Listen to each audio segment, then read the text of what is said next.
Bismillahirrahmanirrahim. Assalamualaikum warahmatullahi wabarakatuh.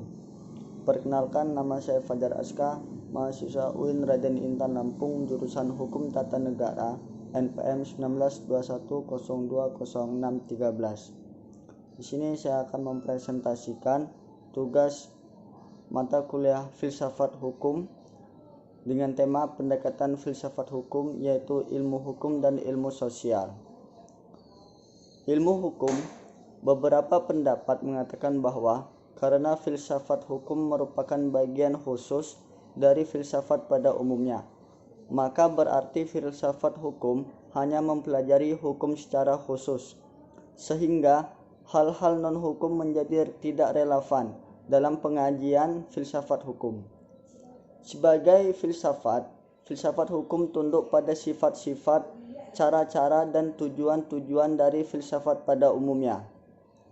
Di samping itu, hukum sebagai objek dari filsafat hukum akan mempengaruhi filsafat hukum.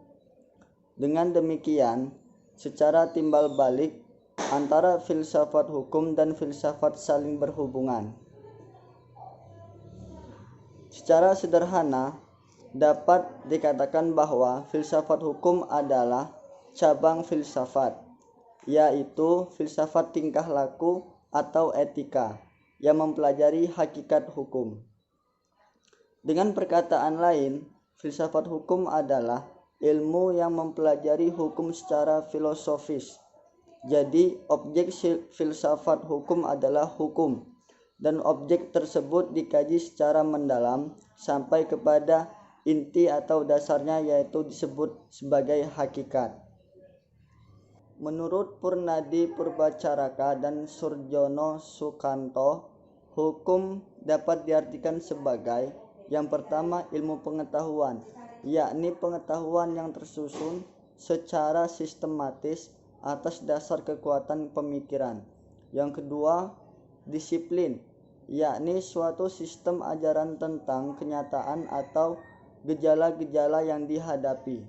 Yang ketiga, yaitu sebagai norma, yakni pedoman atau patokan sikap tindak perlakuan yang pantas atau diharapkan. Ilmu filsafat sosial.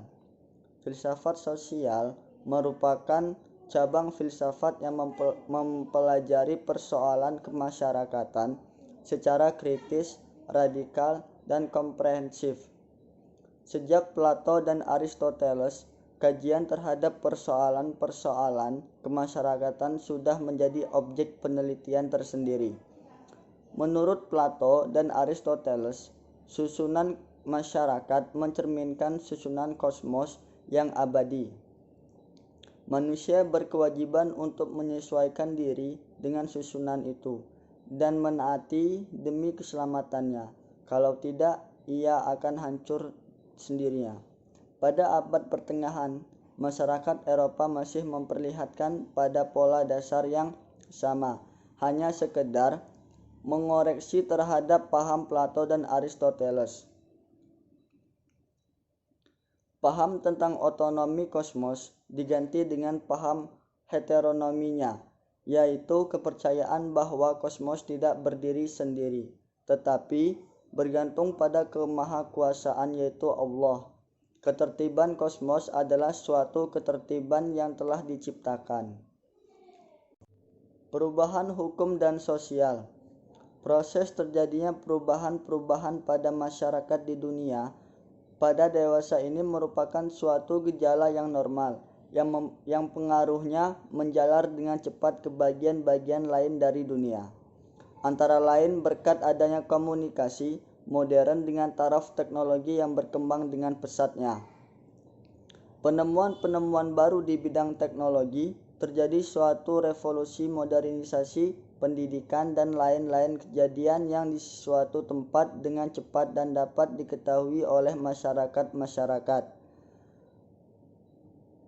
Perubahan-perubahan dalam masyarakat dapat mengenai nilai-nilai ataupun kaidah-kaidah, pola-pola perilaku, organisasi, struktur lembaga-lembaga sosial, stratifikasi sosial, kekuasaan, interaksi sosial, dan lain sebagainya.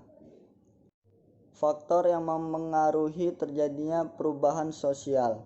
Pada umumnya, dapat dikatakan bahwa sebab-sebab terjadinya perubahan-perubahan sosial dapat bersumber pada masyarakat itu sendiri, dan ada yang letaknya di luar masyarakat tersebut, yaitu yang datangnya sebagai pengaruh dari masyarakat lain atau dari alam sekelilingnya. Sebab-sebab yang bersumber dari masyarakat itu sendiri adalah antara lain bertambah atau berkurangnya penduduk, penemuan-penemuan baru, pertentangan, dan terjadinya sebuah revolusi. Kemudian, suatu perubahan sosial dapat bersumber pada sebab-sebab yang berasal dari luar masyarakat tersebut. Misalnya, sebab-sebab yang berasal dari lingkungan alam, peperangan, pengaruh kebudayaan masyarakat lain, dan sebagainya.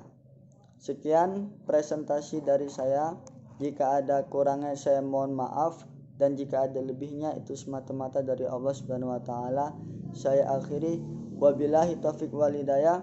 Wassalamualaikum warahmatullahi wabarakatuh.